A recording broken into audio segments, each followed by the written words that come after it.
Ryan, a young musician, never imagined he'd end up homeless, but a series of unfortunate events led him to the streets. Struggling to survive, he meets Walter, an older homeless man whose wisdom begins to shift Ryan's perspective. As Ryan navigates his new reality, this unlikely friendship will lead to unexpected changes. My name is Ryan. Today, I became homeless. I always thought homelessness was something that didn't concern me. But it turns out it's surprisingly easy to find yourself stepping into that world. I've loved music ever since I can remember, and by middle school, I formed a band with some friends. We practiced guitar by mimicking what we saw online, and I practiced singing along with tracks, and we became pretty popular at school. When I got to college, we started booking small local venues and even managed to get some crowds. So honestly, I started thinking, I might actually make it. But by the time I was about to graduate, the band members I'd been with for nearly 10 years said they needed to get real and quit the band to get regular jobs. But I didn't give up. I kept taking on part-time jobs and auditioning, chasing my dream every day. But even by the time I turned 25, I hadn't made it. That's when I met someone from a record label who said they'd sign me. They sweet-talked me into paying a signing fee, promising me a place to stay and a job if I did. I quit my part-time jobs, gave up my place, and handed over my last bit of savings. But the very next day, I couldn't get in touch with the company, and I realized I'd been scammed. At my age, chasing dreams like this, I didn't have many friends, and my parents passed away years ago. With no home and no job, there was no one willing to take me in or hire me. Completely alone in the world, I had no choice but to become homeless. I'm so hungry. It's been 3 days since I started living on the streets. Now the hunger is really getting to me. I have no idea what homeless people usually eat to survive. Dig through trash. Beg for leftovers at restaurants. Those were the only ideas that came to mind, but my pride wouldn't let me actually do either. But now my vision is getting blurry, and I know I'm at my limit. Lying on the bench under the scorching sun, I stare up at the sky. My consciousness is starting to fade. Maybe I'm going to die, but maybe it wouldn't be so bad. If I keep living, I'll just continue this miserable existence as a homeless person. If I could just die peacefully like this. Just as I was thinking that, a delicious smell woke me up. I instinctively looked in the direction of the smell and saw an old man in dirty clothes sitting on the bench across from me. He was holding a hot dog, even from a good distance away. The smell was so strong that it was like my sense of smell had sharpened to compensate for my hunger. The old man noticed my intense stare and gestured for me to come over. As I got closer, "Just got here, huh?" he asked. "I've seen a few other people around here who look homeless since I arrived, so I figured this area must be a common gathering spot." "Yeah, just 3 days ago," I replied, and he motioned for me to sit next to him, so I did. I'd never talked to a homeless person before, so I had this image in my head that they'd be scary, but he was surprisingly gentle and kind. Then again, I guess I'm homeless now too.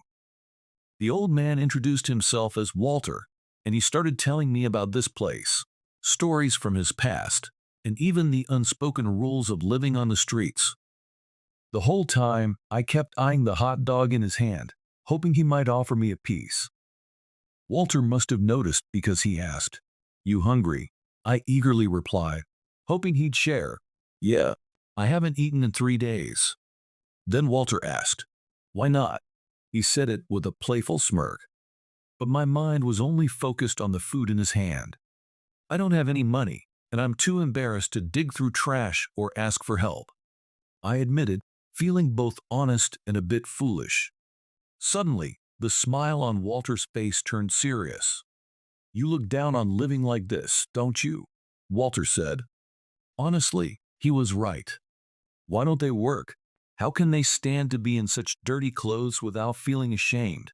I'd always thought that way. Even now, finding myself in the same situation, I tried to distance myself from it, looking down on others to protect myself. Then Walter spoke again. The people here, they all have their reasons. Some are here because they have no choice, while others choose this life. But everyone is trying their best, not giving up on their lives. It's not about having a home or not. What matters is how you live your life. I thought Walter was angry, but he wasn't. He spoke in a calm, gentle tone, as if offering me guidance. You might find a way out of this situation soon. But living earnestly right now will leave something valuable for your future self. Don't look down on your current self. It was as if Walter could see not just my contempt for homelessness, but even the hidden feelings I kept buried. And while the reality of having to live as a homeless person hadn't changed, it felt like a light had been shone on my future. Thank you. I was wrong, I said, my head lowered, unable to meet Walter's eyes. He placed a still warm hot dog in a paper wrapper on my lap. Then he said, "Here, you can have this." "Really? Thank you so much." Without turning back to look at me, Walter walked away. He taught me that reality changes based on your mindset. Grateful for the hot dog, I ate it and started thinking positively about my future. First, I decided to swallow my pride and go find some food for myself. I asked the other homeless people where I could find a meal. I checked behind bakeries, hoping to find some leftover bread they might have thrown out. When things got really tough, I even rummaged through trash bins. I had to survive. That was all I could think about. Then, I decided to use the one thing I had left, my guitar, to make some money. I went to a busy street corner, played my guitar, and sang. A few people stopped to listen, and I started making around $5 a day. Nights were uncomfortable, and not being able to properly bathe made me feel gross. But seeing my music turn into money right before my eyes was a great feeling. I could focus on what I loved without being tied to a schedule. Even though I was poor, maybe this wasn't so bad after all. I owed it all to Walter. I needed to thank him for changing my perspective. I tried many times to find Walter to return the favor, but I couldn't find him. However, as the season began to turn to winter, I finally saw him again after a long time. "Hey there, young man. How have you been?" It was Walter who called out to me as I returned to my spot after playing guitar at the station. "Long time no see. Thanks to you, I've been doing well." I told him about everything that had happened over the past few months and expressed my gratitude. It was just the ramblings of an old man. I didn't do anything. You're the one who made it all happen. My clothes were still tattered, but after playing street music every day, some regular listeners started showing up, and I managed to make around $10 a day. Walter, a bit shy, potted a large dog he called his loyal companion and said, "This here is Charlie. Be good to him, will you?" I potted Charlie on the head, and he licked my hand in return.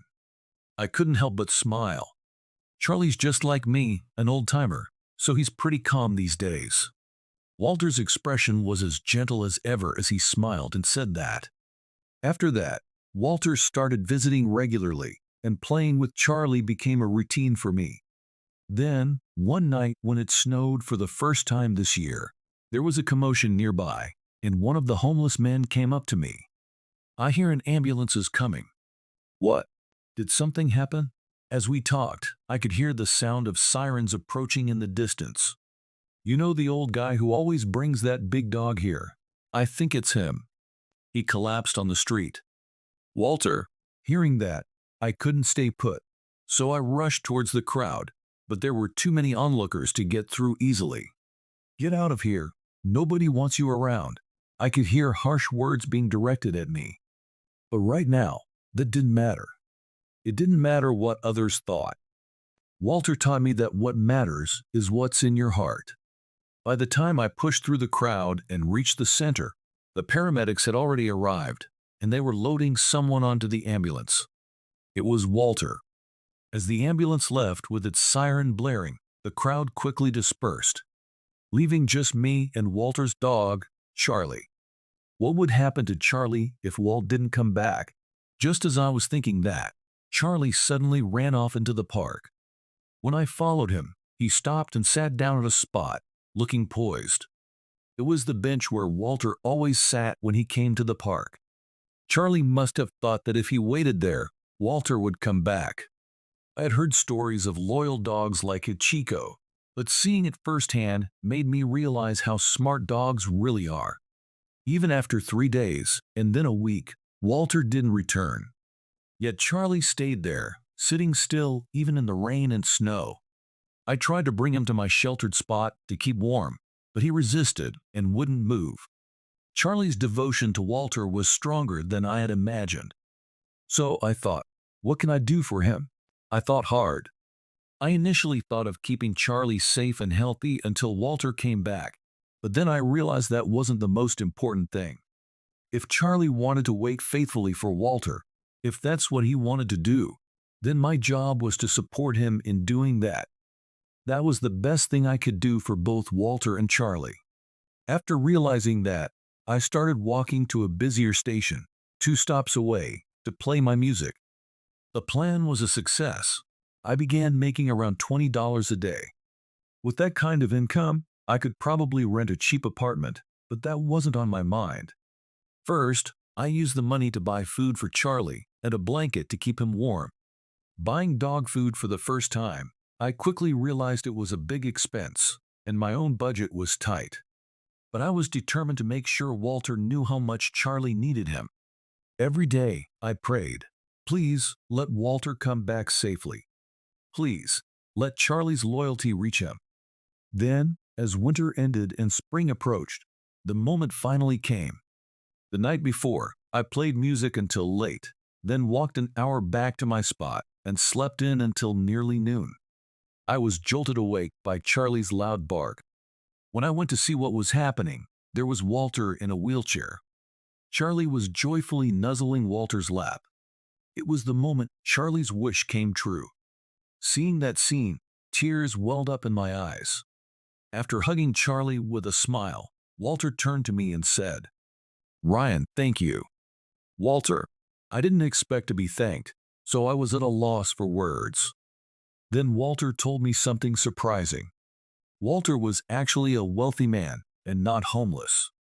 He had lived a restricted life since childhood, so he chose to live as a homeless person in his later years to enjoy freedom. I'd heard stories about wealthy people living as homeless by choice, but I never imagined I'd meet one myself. He also told me that he had collapsed due to a chronic illness, and because of his age, he couldn't be discharged immediately as a precaution. As for Charlie, I asked my friend to come to take him home, but he's as stubborn as his owner and wouldn't listen at all. Walter said with a troubled look. I could clearly picture Charlie, stubbornly refusing to move, replaying in my mind. I was wondering what to do, but then I found out you were taking care of him. And for that, I sincerely thank you, he said with a grateful smile. No, Charlie is the one who made it all happen. I didn't do anything. Somehow, it felt like a line I'd heard before.